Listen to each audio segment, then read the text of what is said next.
A new report looks into the challenges that some Facebook employees say have affected the social network for years. We have a preview of Wired Magazine's March 2018 cover story about the social media site. Wired spoke to 51 current and former Facebook employees about their challenges from fake news to user privacy. One executive said the past year has made CEO Mark Zuckerberg much more paranoid about the ways that people could abuse the thing that he built. The company has not yet responded to our request for comment. The CBS News contributor and Wired editor-in-chief Nick Thompson co-wrote the article, joins us now.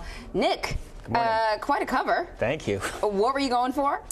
Well, we gave the photo department very specific instructions. Show Mark Zuckerberg as though he's been in a fight. It's about the 6th round. It's been tough, but he thinks he's going to win. Right? So it's a bruised Zuckerberg, but a confident Zuckerberg. And that's to convey our message, which is this is the worst 2 years he's had. I mean, stock price is way up, but internally, it's been really hard. Yeah. But they actually are fixing things. Zuckerberg has changed the way he thinks about stuff. And they've made a lot of good changes. Nick, I'm a boxing fan. This is pretty beat up for the 6th round. Right, 8th round? I mean the artist went a little far. Maybe 10th, 11th. How much fire has he been under, though? You said it's been a rough last 2 years.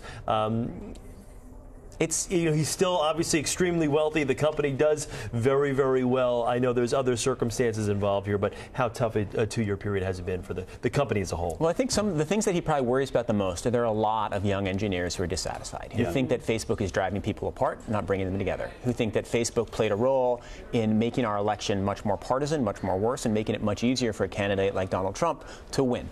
And I think there are a lot of former executives at Facebook who have actually come out and publicly criticized them and said Facebook is tearing apart the fabric of our society. Yeah. So to hear that from your old friends, it's very tough, even though you've got all the money in the world. And like the trending topics has been a huge bone of contention the last 2 years. I feel like that was you talk about driving people apart. That was the moment where they had to sort of search their silicon soul, sort of. You know what I mean? I think that was the first, before fake news, there was trending topics. Yeah. Well, and I think trending topics set up what was to come. So I remember being on here and talking to Facebook executives in the room upstairs right before going on CBSN.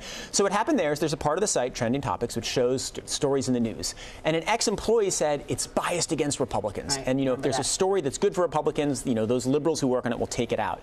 And so Facebook investigated and decided it wasn't true, but that didn't really matter. Right? Because it was a huge story. And so Facebook panicked. And they panicked because they want to be a social media site for the whole country, and also because they don't want to be regulated. And the Republicans control government. So if the Republicans are mad at you, you can get in trouble. So Facebook really tried to backtrack against the allegations, even though they didn't think they were true. And so one of the principal reasons, I think, why Facebook didn't notice what was happening with fake news and Russian operations was because they didn't want to upset Trump or the Republicans. Right. And most of the fake news and most of the Russian operations were favoring the Republican Party. So Facebook kind of put its head in the sand, in part because of that weird trending topics thing that happened in May. Right, that makes a lot of sense. And I know that we sort of have to point out that Facebook, that you mentioned it, they did an internal investigation. Yeah. They came out and said, hey, there's no systematic bias here, but they did tweak things. They did tweak things. They didn't just tweak things, they fired all the humans, right? So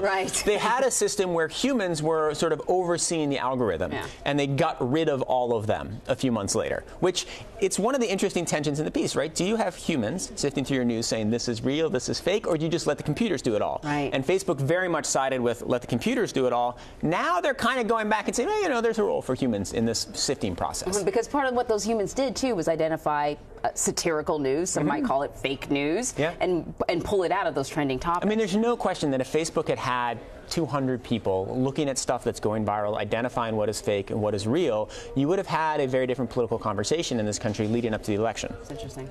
Nick, you talked to 51 current and former employees at Facebook. What was the big takeaway? I mean, that's a lot of interviews, I know, and I'm sure a lot of ground was covered, but what was the big takeaway? I think actually most of them's told a pretty similar story, which is this is a company that has felt like it's been under siege, and this is a company that's turning itself around. Almost everybody had a message along those lines. Like, they have faith in Zuckerberg. They think he messed things up, but they really do believe he's a sincere person, that he's now thinking deeply about it, and that he's beginning to make changes that will address some of the problems that a lot of people have noticed. This company is a behemoth, as we know. Is there ever a sense with some of the people that you've talked to that maybe they're losing that kind of that cool factor, and that's a big, big key? When you lose that 25 and under, even though they're starting to get a little older, if you can't kind of reinforce the troops and get that younger crowd, you've lost your edge. Yeah, so there are two things related to that they really fear. One is demographics, right? Losing younger people. And they own Instagram, which has young people, but they worry about it on Facebook Core.